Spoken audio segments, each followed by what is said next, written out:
Yes. Now, many people want to know how you escaped. How was the escape like? There have been many versions on social media, how you parked your car in front of a building and disappeared.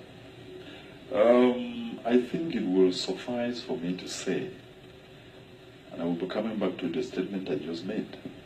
When you are dealing with a violent government like this one, you never discuss escape because you make them wiser. So it is not for me to be mentioning anything.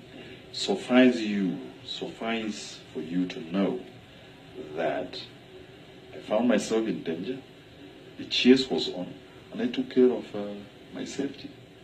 It suffices to say that. We shouldn't go to any details. How guaranteed is your safety now that you are back? I've already answered that question. The issue for me now is not safety. I thought when the guns came out looking for me that the best thing was to be safe. And after, a long while and reflecting and realizing that the people need me to speak up for them, to continue standing up for them. And it is for them that I do that. So I choose. I said, okay. I told myself, Wilbur, the time has come. Is your one life more valuable than the 5 million plus West Cameroonians you left back home, plus those in the diaspora who are looking up to somebody, to someone, to people to stand up on their behalf? And I said, if history has made it to fall to you, that you have to take this responsibility, then the issue is no longer how safe you are, but what else you can do for your people before the government takes you either to jail or to an early grave. And I reconcile myself with that, and I get back. You know that many persons are saying, always refer to social media because that is the pool. Yeah. Many persons are saying that you are coming back in one way or the other disturb the presidency of the Social Democratic Front Party. Your correspondence you sent to the chairman, Nigel Fundi, reiterating your respect for him, and secondly raising some worries about your safety and the stance of the SDF party, and the response of the SDF chairman here in the nation's capital, Yaoundé. In one way or the other, said the activities you carried out was not in the name of the party. I'm glad. That's a good question. I'm glad with that. And the one thing I want to tell you is that Wilbur, that you see, is a Democrat at heart. And while I will respect all authority, my party authorities, with what they think about what I am doing and say about what I am doing, I also want to hold my own democratic right to say it as I think and as I feel. So, to me, it is not an issue. I fought with the SDF before day one, because I was actually in the team that was preparing for the launching. And we launched and worked and, supported the party in every way I could. My job as a civil servant went because of the party, because of how I stood up for it.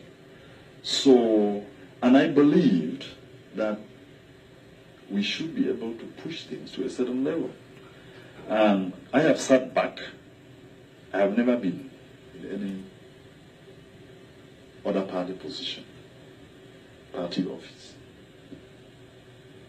And after 23 years, I put in my candidacy and I find myself in parliament after winning the election.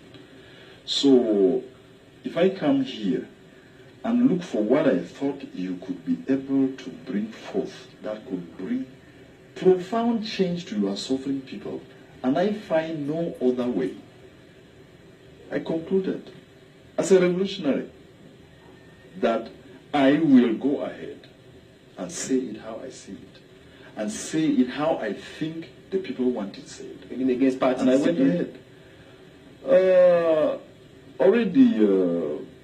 For Hansen, one of the things I want to tell you is that When you see a man who has made up his mind that he can die in jail because of his people, when you see a man who has made up his mind that his life can be shortened, his blood can be given for a cause for his people, you do not ask about discipline.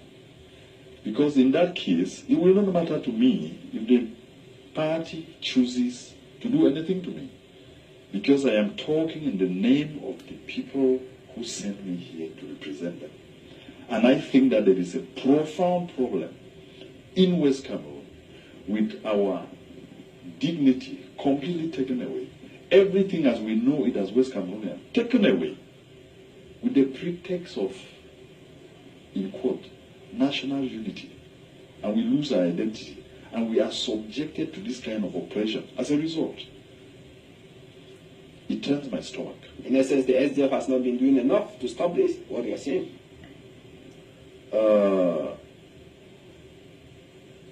I do not know what your assessment of that will be. It's my party. It is for you people to assess, not me. So I'm not putting any judgment on the party. I'm a fighter. That's why I stood up in the 90s when I was just turning 30 and fought as hard as I did for the party to stand. So it now surprises me that people actually very well placed in the party, actually I hear some are saying, you know, Weber has carried the West Cameroon thing on his head. And I challenge them with that. That is how I carried the party that is carrying them forward.